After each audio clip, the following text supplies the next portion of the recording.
The final series here of the World Championship Series Challenger for Europe, as we have FireCake going to be going up against Zanster for the second time in quite a short period of time, I would say. Yes, because they actually played against each other in Challenger Premier League Season 2, or well, WCS Season 2. Yeah. Which is funny, because not often do you see two people go up against each other twice, 2 seasons in a row in that one important best of 5. You know, sometimes they run into each other in a group stage, round of 32 or round of 16, and then next season it's Challenger as well. But now 2 seasons in a row, these two Zergs will face off against each other in Challenger. Yeah, and last time it was a 3-1 in favor of FireCake. And then, of course, let's talk about our first player here out of the 2. It is the infamous Zerg himself, all the way from France. And for the most part, you know, he's all the way from France. It's like it's a neighboring country, James. It's a hop, skip, and a jump over the border. We could visit FireCake tonight and celebrate his potential victory if we truly want to. I think it's probably about 70 kilometers max, not even that, right? Yeah, it depends where he lives, of course. Like if it's all the way in South France, yeah, then it's a little while. That's Todd territory right there. Yeah, exactly. Todd is the only one who lives there, actually. No one else.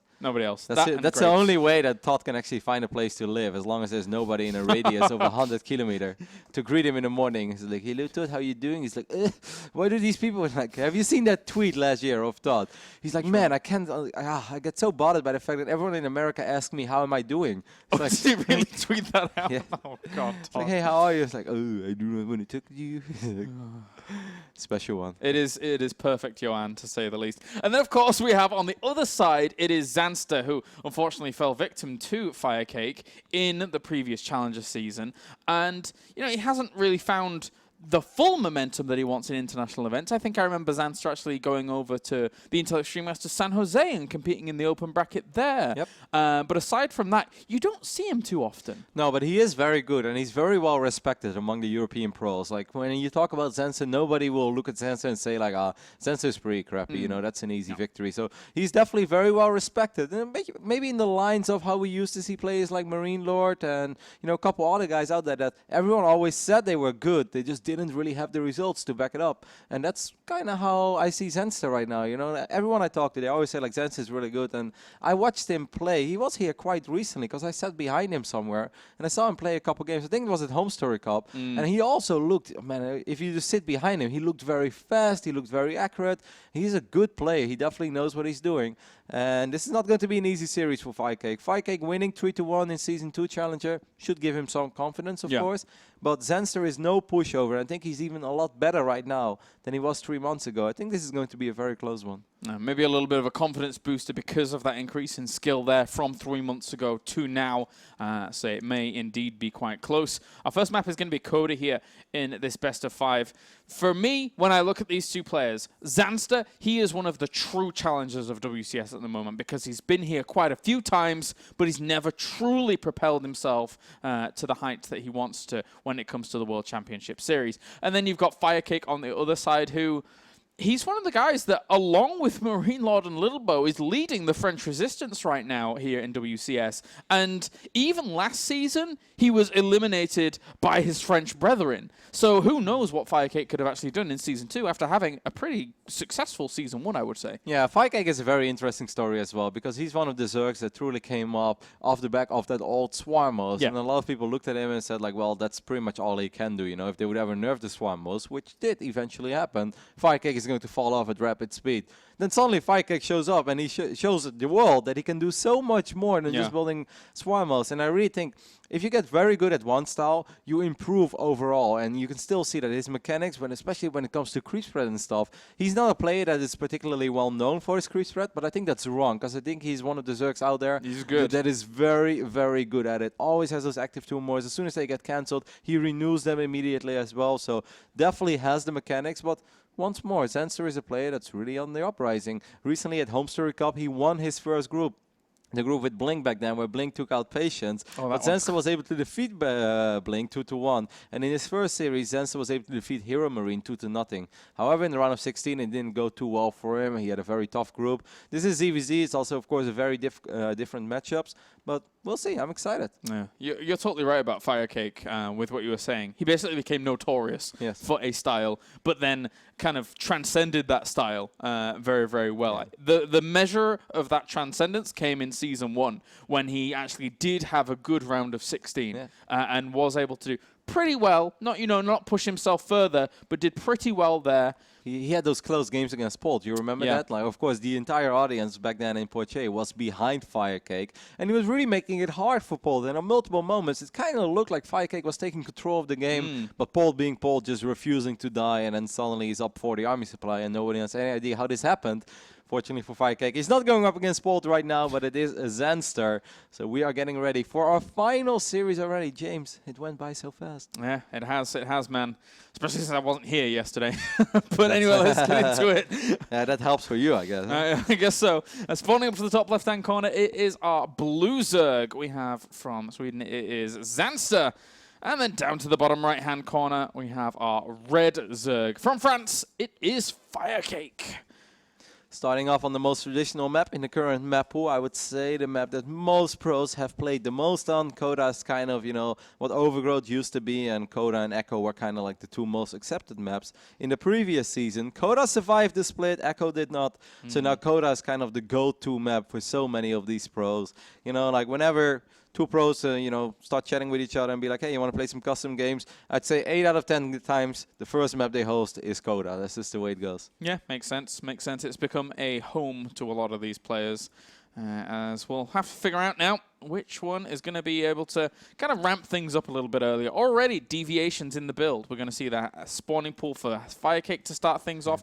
Going up against Hatchery first. So this will give FireCake's first Overlord a little bit more leeway and wiggle room as to see what he can find in the main. It's really funny because I know you were busy yesterday with the documentary or the premiere of All Work, All Play. But Blind went up against TLO and they had a very funny little ZvZ series. Oh, really? 3 out of 4 games. It was identical build orders to the split. Bly would go Temple Baneling, and Dario being Dario, wanting to show the world that he can defeat Temple Baneling while going hedge first regardless. And 2 out of 3 times he did succeed. Nice, nice. Well done, Dario. That's he's always been good in Zerg versus Zerg, though.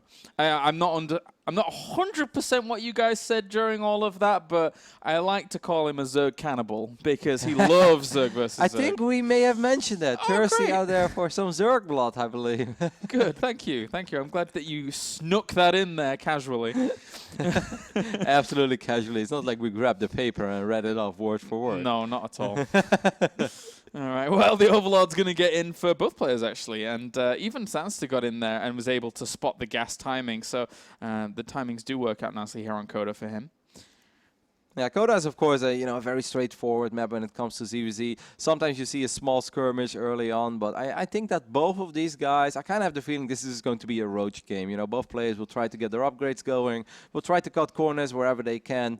I'd be very surprised if one of the two makes an insane amount of Zerglings or does something very bizarre with it. Zergling speed is on the way right now for FireCake, but there's always a small chance he will cancel it if he feels like, well, my opponent may be getting Zergling speed, but I don't think he's going to do anything with it. Coda also one of these maps with an old school ramp towards the natural, so you can get a couple Evo chambers, queens in position, spike runner behind it. And, well, it doesn't really matter how many links your opponent has. If your queens are in a good position, you can kill links for days. Yeah, and it's not like even the rocks matter too much at the very beginning of the game because, you could start working on them with lings if the full wall's there, but in the end, the queens are always going to be parading the Zerglings anyway. So. And if that's super obvious, then they can still drop an evolution chamber behind that as well. So I think it's going to be fine. We do see the Baneling nest going down right now for a Swedish Zerg, Zanster. Of course, a very big series for him as well. Went over it, he went indeed to Into Extreme Masters San Jose, and the reason why he was there, because some people may be like, wow, isn't that a little ambitious for a Swedish Zerg to go all the way to California to participate in an open bracket, that may not seem like the best investment out there, but Zanster spent quite some time in the Root Gaming House in San Francisco, and then he just kind of combined that with that visit to the Into Extreme Masters San Jose, where he didn't have the run that he was perhaps dreaming of. But I often feel, and I think Huck as someone who's mentioned this in the past, if you play a lot, right? If you grind a lot of games, you won't see the results immediately. It doesn't happen within a week. It won't be the first tournament you attend ever, but you just gather a lot of additional skills that you will be able to implement over time. And then at a certain point, you just become a much more well-rounded player. I think Huck once upon a time said that he feels if you go to Korea right now and you play an insane amount, just 4 or 5 months from now on, that's when you truly will see the results of that practice. And I can actually get behind that. It's very hard to, because sometimes the first tournament that you attend as well, after going to a gaming house, there's always a little bit of extra pressure on your shoulders too, because you demand so much of yourself. But now, you know, Zanster should have all that practice under his belt, and he should be a very well-rounded player right now. Yeah, I definitely think so. I think someone that was probably, we see that as an example, would have probably have been Snoot. I mean, yes, he was a good player before, and then when he went to Korea, I think it was the first time, I can't quite recall, but regardless of when it was, we really saw the effects of that a month or two down the line after he'd been there. So it can be extremely strong. I'm a little bit surprised here. It's a cool build order by Zanster. It's a double evolution chamber, and he's actually going for melee upgrades. That is very different than what I expected. On the other hand, FireCake made a crazy amount of links as well. He's up to like 30-ish, maybe 40. So he can definitely deal with this aggression from Zanster for now. But over time, Zanster is going to have an upgrade advantage, while FireCake is already starting to work on missile attacks. So of course, he just wants to buy time for, you know, those roaches. While we're going to have a small... Oh, that's a great trade for Zanster. 2 banelings for 4 banelings. FireCake, he was a little too late to that party. He's like, ooh, well, let me send 2 banelings back at least, in case that happens again. That was a buy one, get one free special. That was beautiful. I'm going to head up all towards the top here. FireCake had him morphing in those 8 banelings in defensive posture. Surely they couldn't have all been defensive, as lings will split up towards the front here and almost just be like these banelings are just going to be pretty much sacrificed off as long as Zanster splits correctly. Yeah, even if you, well, the second baneling went pretty much for nothing, and the first baneling only got 3 or 4 links. I think Zanster is very pleased with how this went so far. There are 9 roaches on the production tab now, though, and FireCake is, of course, already on 3 bases. Normally, with this build from Zanster, the goal is you make way more links than your opponent, and then you at least try to cancel this 3rd base. Now this 3rd base went up completely uncontested, because FireCake made so many links and banelings. Zanster definitely has some pressure on his shoulders right now that he needs to make something happen soon. He has +1 carapace. That's nice, but with the man, I feel that FireCake has read this game like a book so far. Yeah. And it's going to be very difficult. Yeah, of course, Zanster is ahead by 6 workers, but as soon as FireCake feels safe, he can just saturate that 3rd base, and he's going to get a much, much better economy. Yeah, FireCake just got himself basically some free banelings there. The one thing that's going against him is the fact that Zanster transitioned on very, very aggressively to the layer and is really kind of putting all of his gas eventually in towards the Spire, but it could be all for nothing if FireCake is actually able to put on some aggression with some of these units. But FireCake has no idea about the Spire timing, and that's something that's going to work in Zanster's favor. I really like ZvZ when it's played out like this, when you see 2 completely different styles clashing. One player going for the melee upgrades with a lot of Zerglings, going into a quick Spire. The other one going for slightly quicker 3 bases and going for the good old roaches. Very curious to see how this plays out. I feel like FireCake would already be too late if he starts making a lot of roaches now and tries to run across the map. Yeah. So that's why he just went for the good old drone department, and he definitely saturated this base near to success, I would say, and needs a few more drones to truly be optimally mining from it. But we'll see. I kind of wonder how FireCake is going to play this out, because I feel he's going to have to be very defensive. Map control will obviously be in favor of Zanster for quite a while, because he's going to have those mutalisks. There's maybe a small chance FireCake squeezes in a few more queens and goes for a good old Queen Nidus, but I don't think that's going to be the case. I feel like it's all a little too late for that kind of stuff. I think the last point, though, for this is that FireCake has read the situation well, only really seeing lings at the front, not really seeing any gas investment anywhere else, and not spotting the Spire, has kind of said, well, okay, what else are you going to be really doing when your 3rd was that late? And getting himself all those spore crawlers in defensive posture is really going to help out against what Zanster's doing. But Zanster, he's not even going to commit that much to the Mutalisk. He's just going to get the infestation pit on the way and then go straight up to Hive Tech very quickly. Yep. So the job of these mutalisks right now is very simple. Buy time, get map control, and buy time for eventually Ultras to get out. Ultras can be ridiculously good against roaches. If you have 4 or 5 Ultras, they're going to have at least 2 upgrades, and you get Chitinous Plating. You drop a Fungal Growth on top of a Roach Clump, man. Roaches, they will just evaporate. If you think Immortals kill roaches quickly, see what a couple of Ultralisks will do to them when there is a Fungal Growth on top of them as well. But like you mentioned, Zanster didn't really make a whole lot of muta, so this is going to be a very close call. He's going even to more Spore Crawlers. This is a brilliant bait by Zanster in the end. He will be at 9 Spore Crawlers at that point, and that's a huge investment. Yeah, you know you've overreacted when there are more spores than mutalisks. Yeah. Especially knowing how good Spore Crawlers are against mutalisks. Yeah. So, and this, of course, FireCake will pick up on this soon enough. In a certain moment, he's like, Man, where are your extra mutalisks? Like, I just still see 7. Oh, okay, I see what's going on over here. But still, 7 mutalisks is still too much to just run across the map, because by the time that you arrive, most of your roaches will really be softened up quite a bit. Okay, now it's only 5 mutas, so now I feel that Zanster is playing with fire. Because 5 mutalisks, they're going to have a much harder time already to pick off roaches. Well, still preparing for this. He's got 6 infestors on the way with pathogen glands, but... Why is he getting +1 flyers? +1 flyers. That's an interesting try. I guess he just wants to keep his options open for later on, because if he's setting himself up the 4th base up to the top right, threatening to counterattack and then transitioning onto ultras behind it, one would assume, then from there, I guess you could just keep the entire control of the game. I find the Baneling speed a little bit surprising as well, because I really thought the Zanster was going to put all of his resources into quick Ultralisk, but it seems not to be the case. Now he's getting a bunch of Banelings, and he's also getting +1 flyer attacks. I think he's a bit fearful of the impending army, because it's looking quite strong at the moment. Yeah, because he only has 5. Like, thing is, like, FireCake can actually make this attack, because there are only 5 mutalisks, and 5 mutalisks is just not scary. Big counterattack towards the 3rd base, but there were a couple of roaches left behind. And it's all Lings and Banelings that he's going to have for the defense for this. He obviously the spine crawler wall is very, very important here, but if he found another route up towards the 3rd base, it could be completely destroyed. Yep, I mean, these Zerglings are scary though. We have 2/2 Lings. Now the Ultralisk Cavern is indeed going down, so we were right about that, but it's just kind of weird, because I feel he's not as rich as he should be. And it's hard to split roaches, and they don't really do the business over to the right-hand side, but this left flank is doing okay for itself.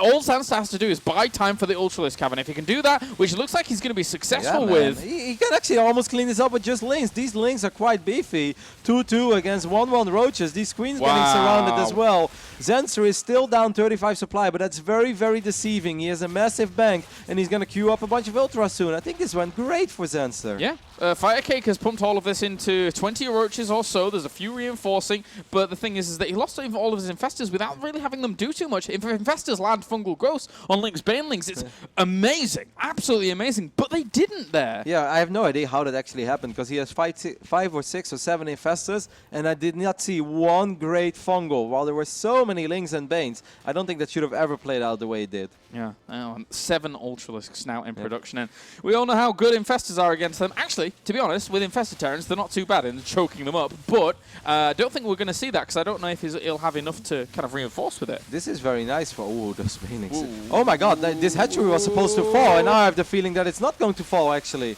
No, the roaches are having a really, really hard time dealing with it. If I was FireCake, I would really right-click on this hatchery, man. Yeah. There's a fight going on at the front as well. The attention is being preoccupied. This Ultralisk is going to clean up everything, and he's not going to lose it. Wow. I really felt that hatch was supposed to die over there. It was such an easy pick-off. He didn't even lose many drones there either. That's the miraculous thing. Zanster is holding on, and he is making this style work. He's so far ahead right now. It's ridiculous. With 6, 7, 8 Ultras out. Only 3 bases for FireCake as well. FireCake is down 27 supply. Finally lands a fungal, but it's on 4 or 5 links. And it's like, well, hello, here are these Ultralisks that I mentioned. They don't have Kindness Plating yet, but does it really matter? Well, I don't think so, because they still got +2 armor. They're going to have the best time of their life over here. Infested Terrans trying to slow this march down, but they're just plowing on forwards here and trying to kill off all these roaches. The roaches on creep, admittedly, are quite useful in terms of kiting these back. So he is losing a few of them. And it's still just roach tech here for FireCake. Like, Zanster has to focus fire a little bit better, because I feel these Ultras could have killed slightly more than he actually killed in the long run, but I still feel this is easily good enough, as he's up 40, 50 supply. Yes, he lost a couple Ultras here and there, but he also killed 35 drones over Zerg. That's only on 3 hatcheries. Zanster won't make the same mistake as FireCake made, and he's going to kill that hatchery and just get out of there with 2 Ultras, despite the fact that they're low on HP. All he has to do, I think, is get Kindness Plating. I don't know why he's getting more and more Ultras. I would really get that upgrade. It's not that expensive, and it's so good. And I wonder if FireCake had just a general bad reading to this, because the thing is that if you click on the links eventually and see that they do have 2/2 early on, you can pretty much read into what is going on. Nice interception there. These 2 Ultras will still die in the end, so that's kind of nice. But when you're playing roaches against Ultras, and you're down 50 supply, and not a massive link counter, by the way, got to cancel on that potential renewal of that 3rd base.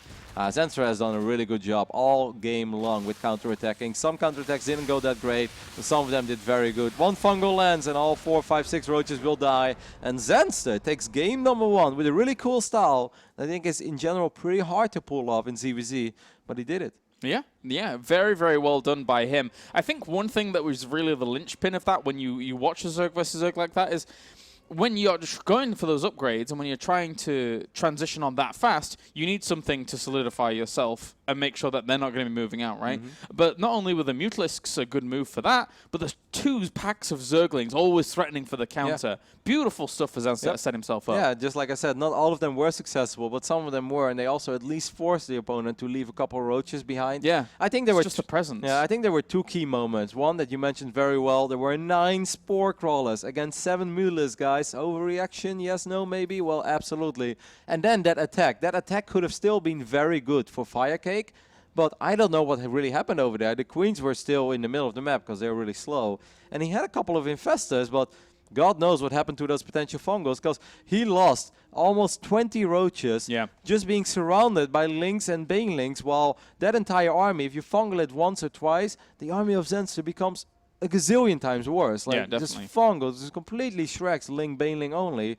I have no idea how that didn't happen. Yeah, the army just in transition got a little bit disjointed, that's clear. And it all wasn't together there for FireCake. So, you know, could have played out a little bit differently. But now we're going to go on to Bridgehead for game number 2. Not something we see too often, but fun times. ZvZ on Bridgehead. Well, we'll see. If those rocks go down, and eventually this could be a very frustrating game for both players. Because, I mean, Zerg vs. Zerg is already a matchup with the quickest moving units. You know, if it gets there, Zerglings are always quick, and roaches, especially on creep, are very fast as well. So this could be very chaotic. And FireCake, I complimented his mechanics before, and I still think they're very solid. But I've also, like I said, at Home Circuit Cup, I was sitting behind Zanster for a while, and I was blown away. Like, I thought it was very impressive. And, you know, you see a lot of players. Sometimes you see people, and they're just kind of slow, or some people, they just like, yeah, okay, I can see why he's good. But Zanster, it was like hectic, but it still felt he was always in control of the chaos that was on his screen. And I was pretty damn impressed. So I think when it comes to multitasking,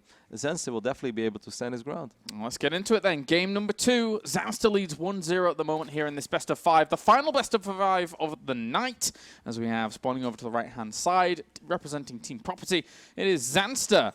And to the left, we have our red Zerg, our Premier player coming back to try and get himself into Premier once again. It is FireCake. I'm going to put you on the spot here, James, but I do think you notice, if Zanster makes it to Premier League, is he the only Swedish player in Premier League? Because I think he is. I think so, yeah. I'm trying to think. I don't think Moro qualified, Nanima didn't make it, and sort of didn't make it either. No, I think you're correct in that. That's crazy as well, man, because in the early days, Sweden was always a powerhouse of Europe. Like, let's face it, the torch has been handed on to France at the moment, if you really think about it. Yeah, and Germany, though. You got to give the Germans some love. Germany is looking good. I think TLO has always been there as at the forefront of WCS at the moment, really flying that flag himself. TLO survived 3 waves of German generation of players. Yeah, he will be around to the end of time, man. It's that healthy lifestyle. You know, in the very early days, we had Goody and stuff. And then, of course, like Hazu and Zoka were pretty much always around. And then later on in the middle, we had a few other Zergs popping up, like Hanfi and stuff. And now recently, we've got more and more new players, like Lambo making a good appearance. Gong Fu Banda, definitely a new generation as well. But Dario will always be there. Yeah. And notice how, actually, the healthiest nations in Europe have pretty much the best ecosystems, if you really think about it. Sweden had a great ecosystem for a long time with the national championships that they hold. Germany, obviously the EPS as well as the ESL Meisterschaft now. And then France, they have the tournaments run by O Gaming. These 3 countries really have a fantastic ecosystem to breed that kind of talent. Yep, and of course it's always motivating as well, because what comes first is often you don't really think about becoming the best player in the world, but you want to become at least the best player of your country, right? Yes, yes. And if there is a very fierce competition to become the best player of your country, then you will automatically become a lot better, because, you know, if you're within months the best player of your country, then it's like it's easy to get lazy, or like, you know, the early satisfaction, which is very dangerous. Like, well, you know, I achieved this, I'm the best in my country, and if there's qualifiers for my country alone, I will always qualify for this main event, you know. And then from there, we'll see where it goes. But if you have guys like Lilbo, Petit Drogo, and Marine Lord and Dacia all pushing each other towards the edge, yeah, they're all going to get a lot better. Yeah, exactly. It's a really good assessment of the situation, because I'm trying to think of other countries that have as good an ecosystem, and the only one I can think of is Korea. So, yeah, there you go. GG, France, Germany, and Sweden. You did well. Sweden is teetering off a bit at the moment, but Germany and France fighting strong. I mean, it's often it's a little bit of, you know, shape of the day sometimes, because Sweden is still very strong. There's still plenty of good players in Sweden as well. Like, I just think of Zanster, sort of, and Namchar, which I think are all three very respected Zergs, and I think they're all three pretty damn good. And of course, Naniwa is a great Protoss, Moro is a very good Terran, and they've got a couple other guys there hanging in there as well. But, you know, this season it was just not meant to be. Oh well. For now, we're going to have Baneling Nest going down for both of these players at exactly the same times, almost completely mirrored builds, with just a trickle of Zerglings on the way here for Zanster, as he really wants to get good eyes on what's going on towards his opponent's base. Can technically be denied, yes, but it's a little bit harder on a huge ramp like this on Bridgehead. Yeah, Bridgehead is also a pretty long map, right? It's very funky because the main base is so small, it's kind of thin, so immediately you get a small feeling. But from ramp to ramp, this is one of the bigger maps out there, actually. You know, it takes a long time before units cross the map. Of course, if they start going through your rocks and stuff, then suddenly it all feels a little bit quicker. But all the way from ramp to ramp, there is a long distance to cover, and it's unlikely that we're going to see the same aggression from both players that we saw in Coda, as Coda is quite a bit smaller ramp to ramp. Good denial there in the end, actually, of those Zerglings, as his Zergling speed to finish up, so he's okay. Very quick layer by FireCake. Oh, okay. Well, very quick, very quick. It's pretty quick. He did let Zergling speed finish, so it's not like he cancelled Zergling speed. Strung down 3 more extractors, so I'm starting to get a Muda feeling out of him this game. Looks like it. Looks like it at the moment. And whenever I look at Bridgehead, whoop, got to be careful of those Banelings. That's why he sent up just 2 Lings alone to start things off. Good move there by FireCake. Whenever I look at Bridgehead, I always feel it kind of looks like a Brood War map. Like, really like Was it a remake or something like that? Because I wasn't as affluently into Brood War as before. Me neither. I was a Warcraft 3 player. I don't think it was, because otherwise we would have heard about that 17 times by now from our Toasters or Tasteless. That's true. But I can definitely see where you're going. Like, I haven't played a whole lot of Brood War, but I've seen a bunch of games, and it does give me a Brood War feeling. Yeah, definitely. Well, for now, just going to move on back and chill on out. It's the melee upgrades again here for Zanster. So the thing is that actually the fast Spire works out really, really well against this if Zanster is actually going to try and cut corners himself and not go for any spores. Like, it could potentially be very awesome, but the only thing is that Zerglings are so fast, the last thing you want to do with Mutalisk is just fly around on your side of the map and you know, chase down small packs of Lings. That could still be very frustrating. So I think it will all come down to execution. FireCake is gonna wiggle a couple of Banelings for these Banelings. Well, I think they were going for the dream. I think it's very good sometimes to just put 2 Banelings in a random location, especially on a map like this. Okay, this is very smart of Zanster. Just start working on these rocks as quick as possible. If you want to play this Ling heavy style, you want to find as many openings as possible into the main base. 2 Banelings do move forwards here. Got to be very, very careful with these Lings. He has to evacuate those out before that Baneling does anything. I think it's very important here that FireCake is protecting his rocks a little bit. Like, don't give him that easy access into your natural. Definitely. I mean, when you're committing to a style like this, you've got to make sure that you are as defended as possible on all fronts. I must say, it's very refreshing to see Zanster play ZvZ the way he does.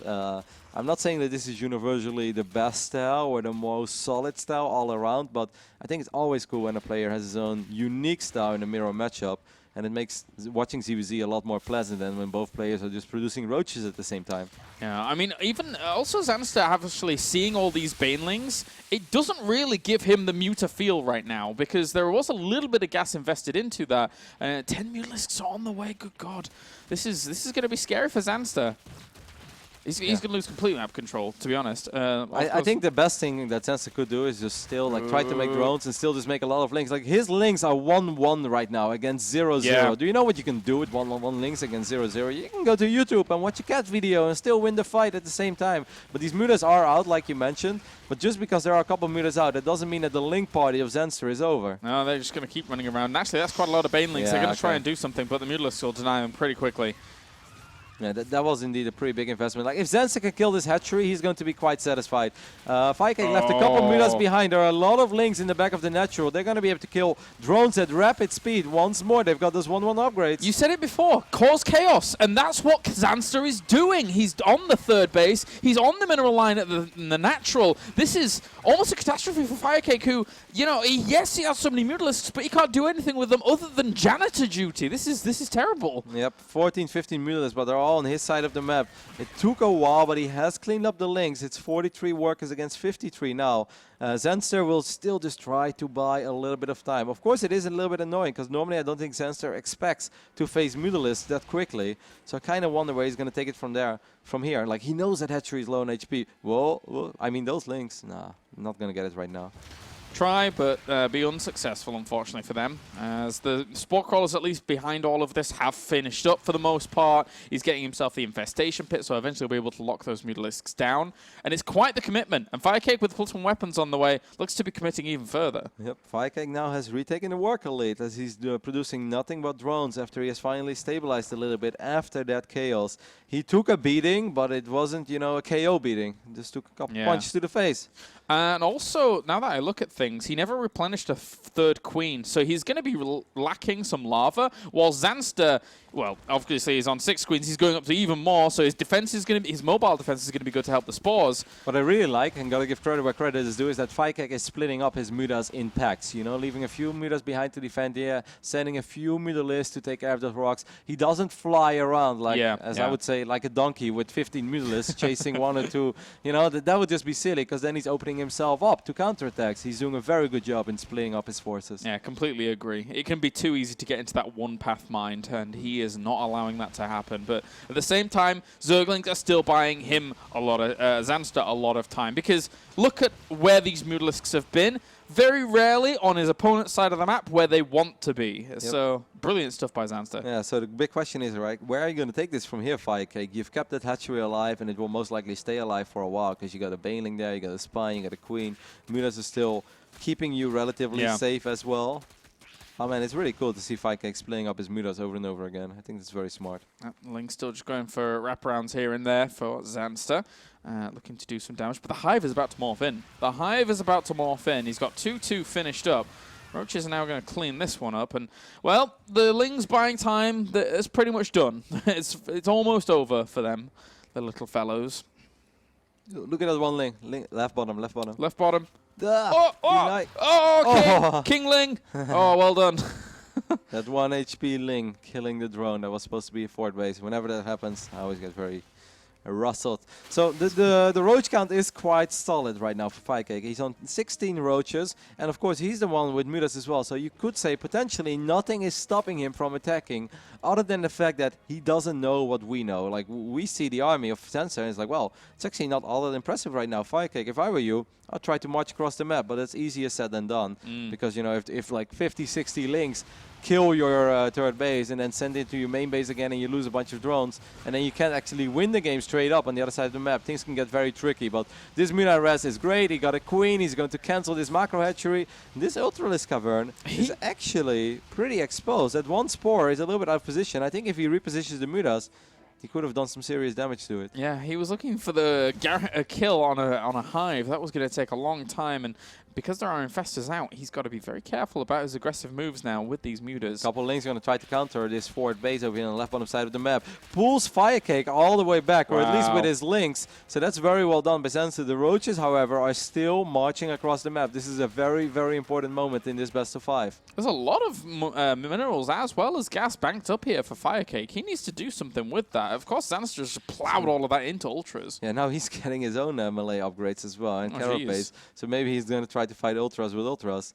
Roach is going to try to do something on the right top side of the map, but, well, actually, I think these... It's quite a lot of queens with transfuses. Yeah, but you can't transfuse the building. That's not done yet. Yeah, no. I mean, the queens might be able to win out the war, especially with these links. Actually, all these roaches are going to be completely sacrificed, so... yeah, it wasn't that many. I think it was an okay trade-ish for FireCake. Maybe not the best ever, but at least he delays that fort base, which is great. Because God knows that Zanster could use the gas. Oh, killing off the creep tumor is not too bad. We'll slow down the ultras for a little bit, and then Roach's off creep against ultras off creep can kite back quite well, actually. Yeah, as long as there's no fungal, roaches can do okay-ish. Yeah. One fungal and all roaches are dead. Yeah, so gotta be especially with lings wrapping around on you as well. It's Ooh. a bit. He just made treacherous. 17 roaches, perhaps worried about that those first ultras making their appearance on this battlefield. Well, the ultras aren't going to have much of a fun time through this area, that's for sure. So he's going to be looking at other paths to really do some damage. That's a lot of spine crawlers. Man, this is really cool. This has been a very entertaining ZvZ series so far. Game 1 was cool, and Game 2 is really cool as well. I think it's much more pleasant to watch than the good old Roach Chemist, which does, of course, have its beauties in its own, but unless you're truly trying to improve your own ZvZ and really pick up on these small timings, some of the ZvZs can be rather dull, but I think these have been very entertaining. And Zanster maybe has a little bit of a timer above his head, because the greatest Spire morphing in, there's not a whole lot for him to deal with that at the moment. I don't think he has a Spire on the other side, and yeah, Fungals and Infested Terrans are nice, but only so nice against Broodlords. And let's not forget that it's very difficult for Zanster to scout. I mean, they're still Mutalists, sniping every single Overlord and Overseer. And these links, again, on the left top side of the map, are going to try to take care of these rocks. But the Mutas have just been always there. Access denied once more. It's so difficult for Zanster to figure out what he has to worry about. And these Broodlords can completely catch him off guard. And Lings get into the natural somehow, some way, all through the main and get themselves a queen. But thankfully for Zanster, though, it's going to be replaced pretty quickly for the lava injects. And just spot the full extent of that base up there. FireCake did so well this game. I'm actually super impressed. And I think going for Broodlords now is just super smart. Both of them have held in really, really well. Zanster's prolonged keeping his opponent back. FireCake holding on himself and being able to get his economy up on that fourth base. A little quicker, realistically, than Zanster did. I mean, yeah, a few queens are marching across the map now. This is normally the moment where Zanster's army would be terrifying to fight, because he's fighting 2-2 upgrades. Banelings and Zerglings will just run into the spine crawlers, you know, towards the third base. There's no way you can ever fight into that. I hope you understand that, Zanster, no matter how many transfuse you have. But the biggest worry for him are still those Broodlords. He's completely unaware of them. He's not ready to deal with Broodlords. And I really love this by FireCake. This is just very smart play. I actually have to completely agree with what you said about 3 minutes ago, Kevin. This is actually one of the most beautiful Zerg versus Zergs I've seen in a long, long time. This has been a brilliant little game here so far. He now sees the Broodlords, and oh my god, a lot of those Banelings actually connect with the Lings down to the left-hand side, and he killed off some of the Spine Crawlers at the front with the Ultralisks, but only so many went down before the wall just keeps on holding. This is a dream army to face for FireCake. There's almost no anti-air in this at all. Queen is short-range anti-air. You know, Fungal Grove doesn't really do anything against Broodlords. All these queens are going to die. There's just no way around it. This is one of these moments where you're going to try to save them, but you know, there's nothing you can do unless the Zerg would have a recall, but he doesn't. Well, maybe a Knight is network, but he doesn't have that building either, James. Oh, what a great game. What a great game. Even just the small intricacies, like you pointed out before, the Mutalisks denying scouting. Now Zanster's having to react. Panic mode sets in here for Zanster as the Spire is on the way, and he's trying to scramble for some kind of anti-air, but he just can't find it. It's going to take forever. FireCake is richer already, and he already has that Spire. He probably has air upgrades too. Yeah, he has +1 flyer attacks. He's going to go for +2 as well. Ultras will finally make it into the main base, but well, maybe you can swipe away those drones. They're nicely clumped up. But, you know, in the end, this is... I don't know what Zanster can do anymore. He's too far behind, I think, when it comes to the air battle. He's going to try to save, you know, himself by making a ridiculous amount of corruptors. But FireCake is already one step ahead in that department as well. And these Ultralisks, every single place they go, they just get killed off from the air. Very, very difficult for them to do anything. Lings as well as Ultras want to break through this wall, maybe put on some pressure towards this location. If they could get onto the Great Spire, great. But it doesn't.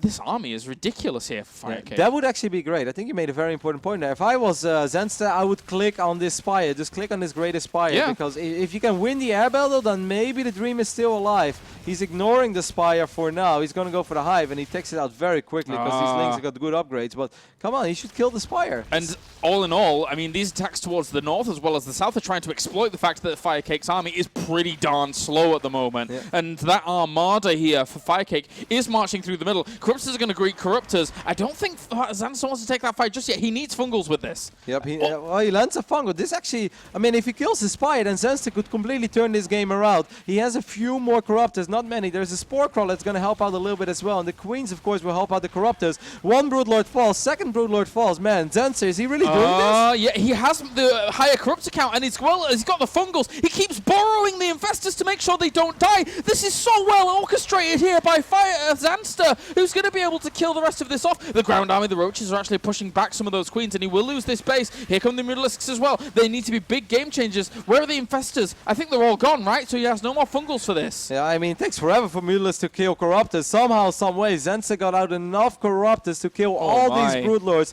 He lost the base, but he still has Ultras.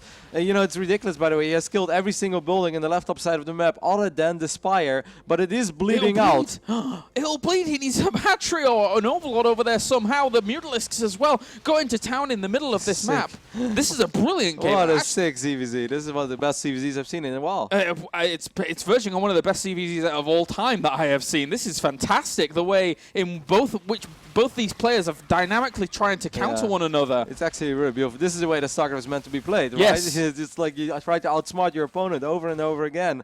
And Zanster right now taking a 20 supply lead. He has 16 workers more. Launching the counterattack into this base, the most important base here at the moment for FireCake. I am so excited right now. This is brilliant. Yeah, these links are so strong as well. Of course, the links for FireCake are stronger now too. They have 2-3, but 3-3 against 2-3 is still a fight you want to take with your links any day of the week. He's burrowing links as well. That's so cool, because now FireCake thinks like, okay, fine, this is finally gone, right? And he will look somewhere else, and then suddenly all these links on burrow again, and you lose even more drones. 24 Mutalisks against 15 Corruptors at the moment, but the big impact maker is going to be those 4 Infestors that he has available to him. FireCake, likewise, started Pathogen Glands. He's trying to get to his Infestors as well, because it's so important to lock down these armies. He gets himself a Fungal! He catches a few of these Mutalisks, he will chain it, get those guaranteed kills, and they're doing 0 damage whilst dying. Yep, and more links streaming towards the left bottom side of this map, and these links are strong, they are beefy. He could unburrow the other links as well, so reinforcements out of nowhere. 2 big or 3 Big Daddy Ultralisks show up, so this hatchery should fall right here. You could go for drones, could go for the hatchery, or why not both is probably what Zanster is thinking over here. Yeah, the Lings of Unburrowed, they're going to continue their rampage. The 2 Ultralisks are marching into the main base. They can even catch themselves Infestors, and Zanster realizes it. He blocks one. That Infestor gets cast aside very, very quickly. Likewise, the Queen gets thrown up in the air, and these Corruptors have been worth their weight in gold for Zanster. Yeah, they've been so solid. He was down in air upgrades, but with Queen and with Spore, he was able to win that Corruptor war in the end, and of course a Fungal here and there as well. Now a Fungal lands. Is this a fight you want to take with the Mutalisks? Continue chaining it. Continue chaining it. You've just got to do as much damage as possible here for FireCake. But does he have enough? He doesn't have enough Mutors. He can't. Oh, and the Infestors are on the way. Look at them burrowing in slowly. Sharking their way across the map. Again, links being sent to the left bottom side as well. This has been so sick. So well played by both players for the longest time. I really thought Zanster was dead and buried, but he's turned it around in a magnificent manner. I gotta say, I was about to call you Todd, sorry. One of the greatest Zerg versus... No one has ever insulted me like that, James. the greatest Zerg versus Zerg I have seen here in WCS Europe, WCS in this capacity. Fantastic game. What a game we've seen. Yeah, links again being annoying in the left top side, picking up a few more drones. Look at the amount of drones. Oh my god, the Zanster has killed this game. He has killed 84 drones with just Ling harass. That's great. And that wasn't like, you know, 25 workers at once with a storm drop or whatever, or with a big fungal. No, these were just 3 here, 4 here, 7 there, 6 there. Man, that's insane. Amazing, amazing game. And Zanster now, I mean, things have calmed down a little bit as both players try and reconstruct their economies here. But at the same time, looking at the numbers, still 15 Corruptors against the Mutalisks. The Mutalisks are going to have to just constantly evade and make sure that they can try and find guaranteed damage somewhere. But it's so hard if you're FireCake right now, right? Like, we see everything. We know where Infestors are and where they're not. But, you know, for all he knows, there are a couple of bird Infestors around the corner. This Hive is starting to run a little low on HP, but he doesn't just want to fight against these Corruptors yet. The air upgrades, once again, it's 2-1 for FireCake against just 2-0 for Zanster. But, you know, Corruptors are beefy units, man. Yeah, and killing off that Overseer at the back actually is kind of a big deal for these Mutalisks. He's, you know, both players are slowly running dry here with their positions, but Zanster's found the ability to expand towards the middle. So he is gathering a bit more momentum, I would say. Was that second Spire always there for FireCake in his third base? I don't think so, no. Don't think so. He must have remade that during all of this. Maybe he was worried that he was going to lose the other Spire. Yeah, I think so. But still, Overseer has been replenished here for FireCake. Lynx again in the left top side will once again find himself a couple drones, but FireCake has enough Lynx over here as well, and it does really help that he at least has some upgrades on his Lynx. If he would have still been working on like 1-1 Lynx, there's like almost no way ever he's going to get a good fight anywhere, but now at least he can sort of hold his ground. Zanster is still up in supply quite a bit, but the majority of that, or at least more than half, is workers. That was very close to getting sticky in the middle, and I mean sticky because the infestors were underground burrowed and he tried to launch some fungals knowing that they were there. So if that had have happened, that you could have called GG right there. Those infestors are so important to this game. Absolutely. Lynx trying to do something on the right top side, but there were ultras there were Lynx there were spines, and even queens as well. Zanster looking rock solid. Like, you know, like we praise Zanster for the amount of drones that he's killed. FireCake has been trying to kill a lot of drones as well. It's not like he hasn't even tried. He's been super aggressive, but Zanster, man, he's like a brick wall. Has only lost 20 drones in this super chaotic game where he was in so many dicey scenarios on multiple moments. And this time, again, look at all these Lynx. They're going to take care of these spines. Maybe we'll finally be able to get the Great Aspire, and maybe this hatchery as well. There were not too many resources left, but it all helps. Yeah, they want to get themselves up to 100 drone kills. That's what they want to do, because right now it is verging on it.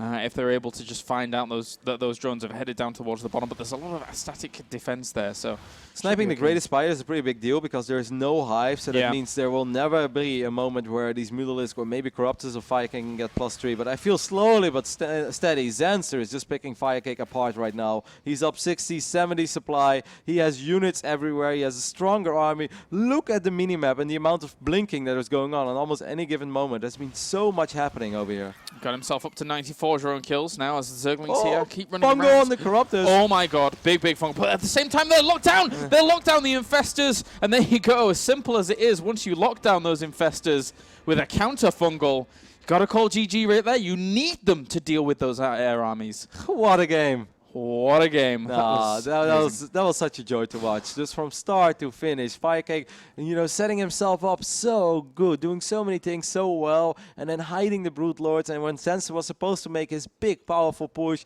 FireCake was so ready for it. It looked like he was in absolutely control of the game. There's no way in hell that Zanster can ever get an answer to these 9, 10 Brood Lords and these 14 Corruptors.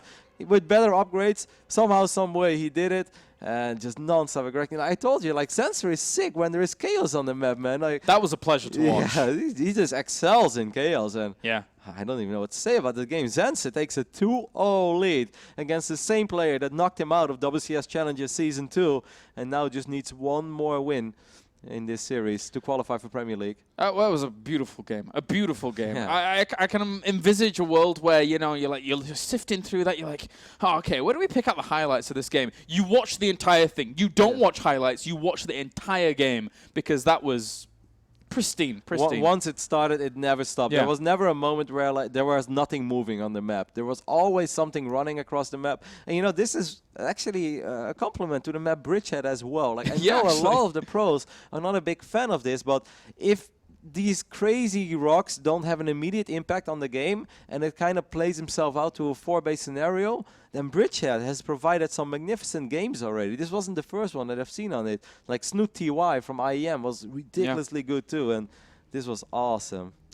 Well, we're going to be going to Terraform next for game number 3. Zanster leading 2-0 at the moment is looking to push himself into Premier, which is a huge accomplishment. First time in his career? I believe so. I think so too. Yeah, and knocking out a guy like FireCake, who has been flying the French flag high and strong, that's a massive accomplishment for him if he's able to do this. So FireCake picked Zanster, right?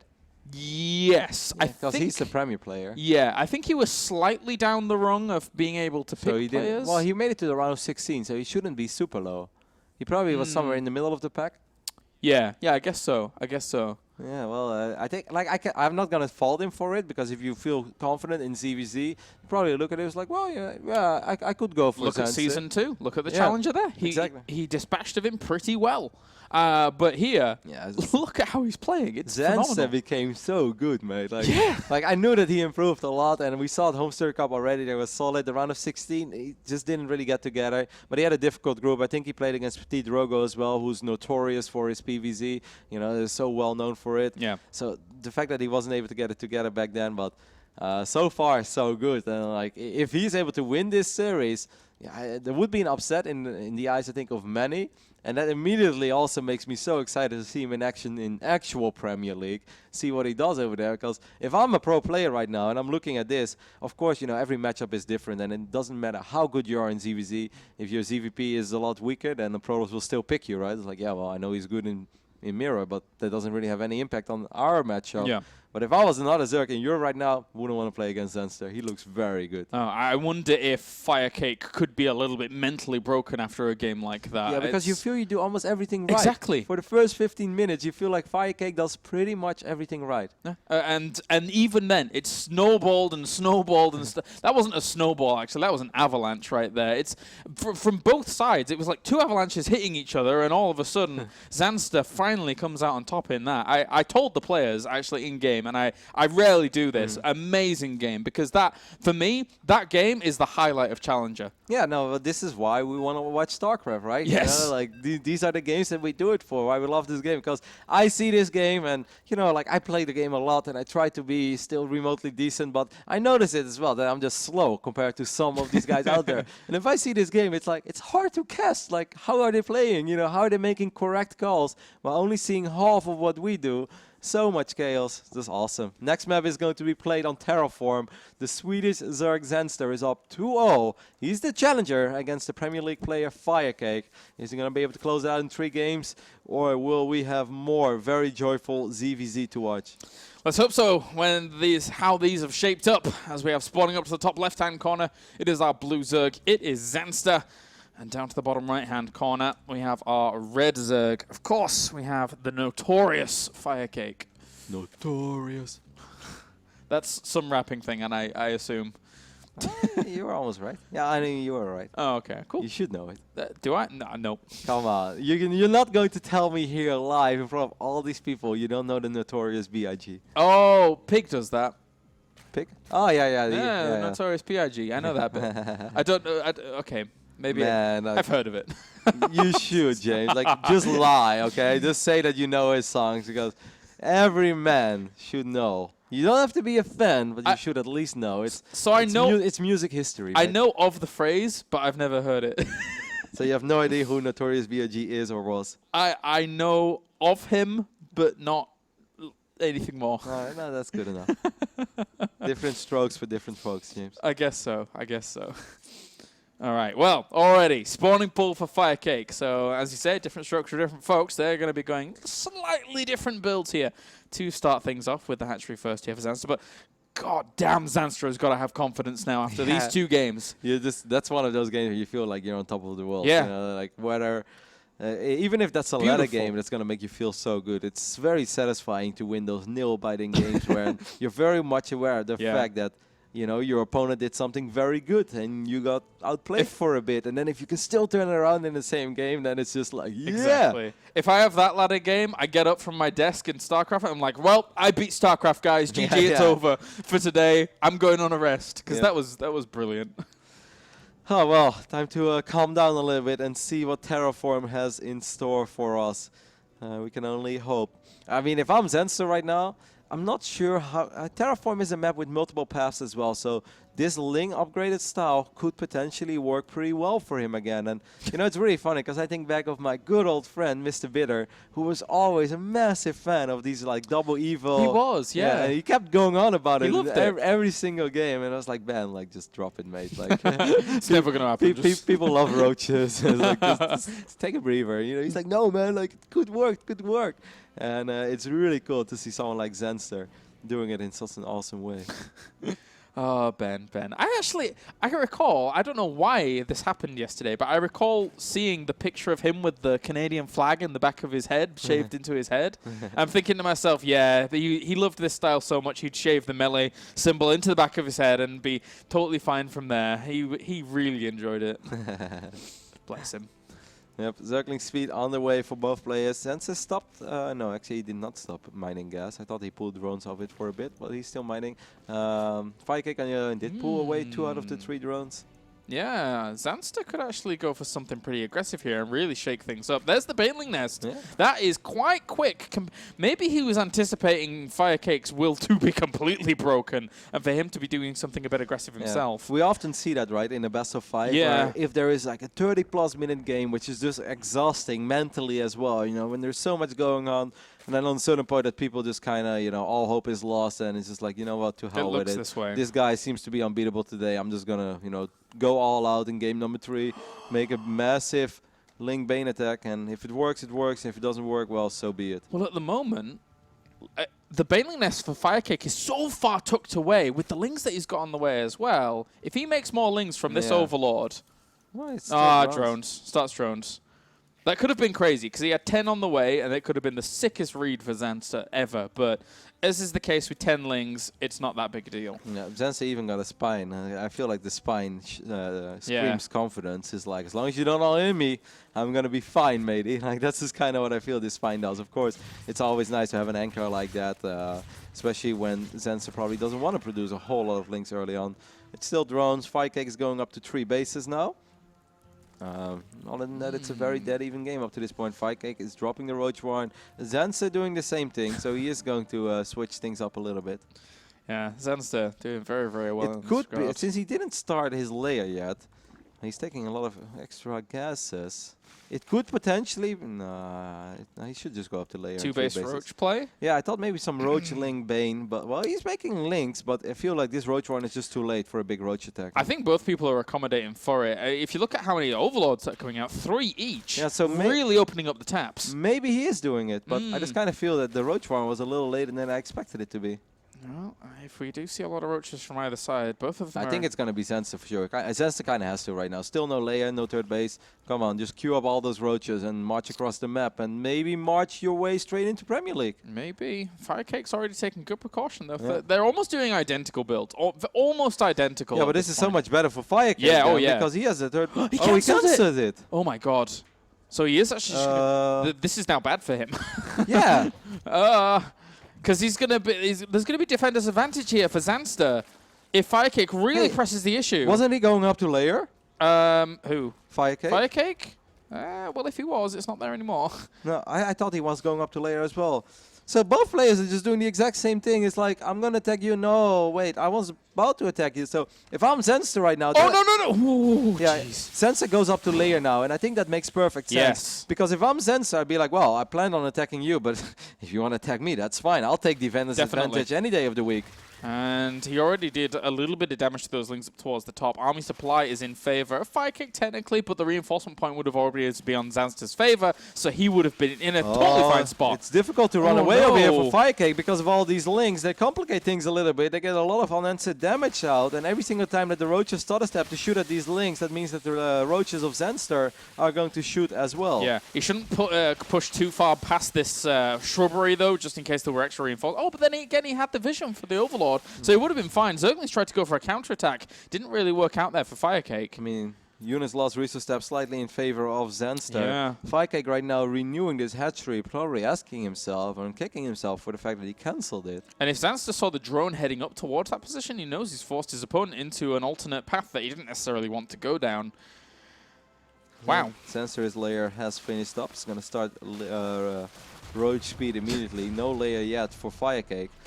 And on a map like this, if you want to be the aggressor, then roach speed is indeed pretty damn important. It's huge. He's up 5 roaches. He's making a few drones behind this, though, and he's going up to 3 bases as well. So with the units that Zanster currently has, he doesn't really have to make something work because he's up in workers. Yeah. The layer is so late for FireCake to the point where this roach speed timing could be huge here for Zanster if he gets confirmation. And because there's an overseer flying through, he didn't go down towards the main. Oh. So he's going to check the third base, but if he goes towards the main and sees the fact that the layer is so late... Well, I mean, what he did do, I'm not sure if he paid attention to that, but he looked at the roach warren, and he could maybe see that the roach warren isn't wiggling, and obviously he knows that roaches are slow, so that could be an indicator that roach speed is miles off. But like, roach speed is extremely important if you want to attack. Defending can still be done without roach speed, because in the end of the day, roach speed doesn't necessarily make your roaches stronger, and if you're just defending, you can just put them in good positions, and once they stand, they will fight. So it's important, but mostly for the attacker. Zanster is setting himself up attacks, but not down the middle. He's got himself a small task force up towards the top that has been spotted, so FireCake should be able to react and should be able to shut it down. Yeah, well, he's going to use these roaches to pull Cup out of position, but FireCake didn't really take the bait. He left most of his roaches over here on the other side of this side blocker, and I kind of feel this is an okay fight for FireCake, right? Reinforcements. Yeah. Reinforcements coming to help on out, and they're really conquering very quickly. Also, Burrow is about to finish here for Zanster as well, which is going to make it even harder for him to deal with. There actually isn't an overseer at all. The drones have to come off the line. Zanster is going to be able to make this work if FireCake doesn't somehow pull out a miracle defense. I mean, it looked like FireCake should have had enough units. He had a lot of units in production that were just not participating in these fights yet, and perhaps he over-defended a little bit against the small roach squad on the north side, but Zanster, just like that, is steamrolling his way into WCS Premier League, and boy oh boy, is that well deserved. Yes, it is, after this kind of series, and he will be eliminating FireCake here, who was a Premier mainstay for so long. GG, good looking Premier. Wow. And Zanster 3-0 in this Zerg versus Zerg, and he says, you challenged me in Season 2? Well, back for Season 3, mate. You want to challenge me again? Nuh-uh, you're going to get an easy victory. I am going to slaughter you. That was beautiful stuff by Zanster. Yeah, absolutely. That is so cool as well. You know, he got picked, like you said, in Season 2, and he lost 1-3. And then if you wait for Season 3, you make it into Challenger as a, as a player who went through the qualifiers, and you're like, well, let's see who picks me. And you're like, oh, I mean, the same guy that beat me in Season 2. Well, but man, Zanster improved so much. Like, it's been a while that I've been so surprised from watching a player at a certain point in the year, and then a couple months later again. Yeah. This was phenomenal, like especially that second game. I can't stop talking about that second game. Like I really hope that somebody made a topic on Reddit already and say, holy crap, game Amazing. 2 Zanster FireCake was great, because it was. And overall throughout the entire series, man, that's so cool. So cool for this still very young Swedish player. We shouldn't forget that he's still a young kid. Yeah, beautiful stuff. Beautiful stuff. Really well played out. And what a way to finish Challenger across these 3 days that we've had. Zanster with a brilliant Zerg versus Zerg performance. Congratulations to him. And again, Game 2, please. If you've only just tuned in, Game 2 of this series right now. That's fantastic stuff. So I think we can probably look at the entirety of what's gone on throughout the 3 days here for Challenger League in Europe, as we already had a great day 1 and day 2 with some surprises there, definitely. Yeah, we can definitely talk a little bit about these days. On the first day, I think Red versus Hero Marine was a very cool series with 2 games not having the ending that you expect. And of course, Showtime versus Naniwa had a little bit of everything. It had drama, it had great plays, and just basically what you expect when 2 great Protoss players go up against each other. Mana happy, remarkable comeback. Mana being down 0-2 with so much on the line, wanting to make it to Poland so badly that we're at the round of 16, and further, of course, will be happening around the 20th of September. So that was awesome. Snoot was convincing. Marine Lord was very convincing. And day 2 for GG was extremely convincing. Starbuck having the biggest upset of them all, perhaps, with a 3-1 victory over Bunny, the highest ranked foreigner in the world. TLO was very solid against Bly. Lilbo showed that his Season 2 performance was absolutely no fluke against Sordov, and U-Thermal decisively took care of Elfie. And, well, I think today was a great day. Oh, yes, it was. I think, as well, it's such a pleasure just to speak from outside a commentator's perspective for a moment. When you're a fan of StarCraft, like we are, when we're actually, we're in this job for a reason, because we're fans of StarCraft as well as commentators. No, it's all for the money, Joe. Esports dollars. But when you get to watch a game like that, just true joy, true joy. I can't stop smiling. No, I have that too, because that's what you do it for, right? Like, obviously we are very fortunate with our jobs, and there hasn't really been a day that I was like, man, today was really crappy, because like I'm still very blessed to be in this position, but this is the stuff that you hope for that just makes you generally so exciting. And I think everyone at home must have been on the edge of the seat for watching a game like this, because that's what StarCraft is all about. That's why we think it is the greatest game. Pretty damn good. Pretty damn good. All right, ladies and gentlemen, that does it for Challenger here in Europe. We now know our 32 players who are going to be playing in Premier League. But one thing we don't know just yet is which groups they are going to be in. And that will be determined on Friday at 6 p.m. Central European Summer Time. So make sure to tune in. Same place here at twitch.tv/WCS, and you can find out exactly who is going to be playing who. Rotterdam, any last words before we sign off? No, I think Challenger was a huge success, and I had a lot of fun. Hopefully everyone enjoyed it at home, and Premier League Season 3 is coming to you very soon. All right, ladies and gents. Well, without further ado, that wraps it up here from us in Cologne, and we shall see you very, very soon for the round of 32.